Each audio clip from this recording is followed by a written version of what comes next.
एक बहुत पुरानी नगरी थी जो इस दुनिया की नहीं थी। न समय का उस पर असर होता था, न मृत्यु का डर। उसे लोग प्रेम लोक कहते थे, लेकिन आम इंसानों के लिए वह नगरी अदृश्य थी।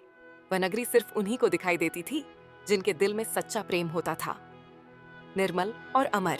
वहां हर पेड़ में संगीत था, नदियों में चमकती ऊर्जा बहती थी और हवाओं में भावना की बातें होती थीं। इसी नगरी की राजकुमारी थी एल्विया।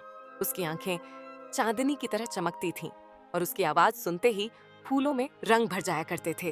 राजकुमारी एल्विया के पास एक रहस्यमयी शक्ति थी।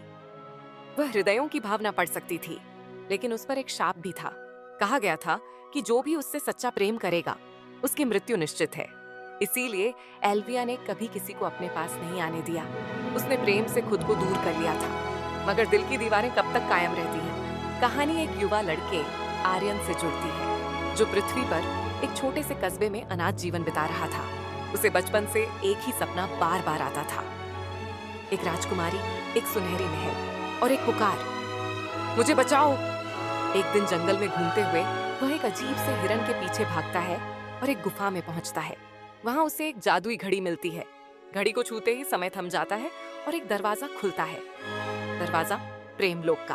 प्रेमलोक में कदम रखते ही आर्यन एक नए संसार में पहुंच जाता है, जहां आकाश में 3 चांद हैं, धरती पर उड़ते फूल हैं और हवाओं में किसी की उदास सांसें बसी हुई हैं।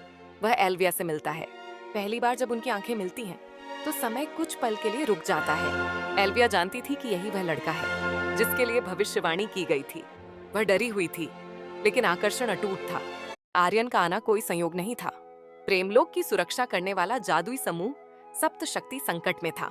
6 जादूगर पत्थर बन चुके थे और 7वां समय का रक्षक गायब था।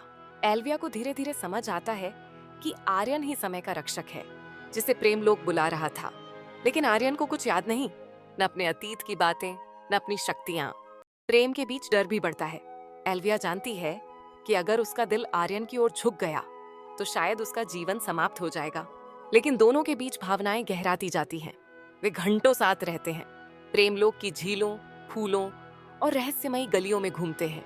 आर्यन उसे हंस आता है, उसकी उदासी मिटाता है और एल्विया पहली बार खुद को इंसान की तरह महसूस करती है। एक जीवित स्त्री, एक प्रेमिका। इसी बीच अंधतम नामक एक अंधकारमय शक्ति प्रेमलोक की सीमाओं को तोड़ने लगता है। अंधतम एक प्राचीन राक्षस है जो प्रेम को नष्ट कर देना चाहता है। उसका उद्देश्य है प्रेम की हर भावना को मिटा देना और सबको एक शून्य अवस्था में ले जाना। वह पहले ही 6 जादूगरों को हराकर नगरी को पत्थर में बदल चुका है। अब उसका अंतिम लक्ष्य है राजकुमारी एल्विया। अंधतम के हमले के समय एल्विया को पता चलता है कि आर्यन के दिल में जो शक्ति है, वही अंधतम को हरा सकती है। लेकिन उसके लिए आर्यन को अपनी भावनाएं, अपने प्रेम को छोड़ना होगा। यही शक्ति उसकी परीक्षा है। क्या वह प्रेम बचाएगा या प्रेमलोक? जब अंधतम का हमला होता है, सब कुछ टूटने लगता है। हवाएं चिल्लाने लगती हैं, पेड़ सड़ने लगते हैं, प्रेमलोक का रंग फीका पड़ने लगता है। तभी एल्विया एक निर्णय लेती है। वह खुद को बलिदान कर देती है। वह आर्यन से कहती है कि अगर उसकी मृत्यु ही आर्यन को शक्ति दे सकती है, तो वह अपना अंत स्वीकार करती है। एल्विया की आंखों से आखिरी बार आंसू गिरते हैं और वह प्रेमलोक की धरती में समा जाती है। एल्विया के जाने से आर्यन टूट जाता है, लेकिन उस टूटे दिल में इतनी शक्ति पैदा होती है कि सप्त शक्ति फिर से जाग उठती है।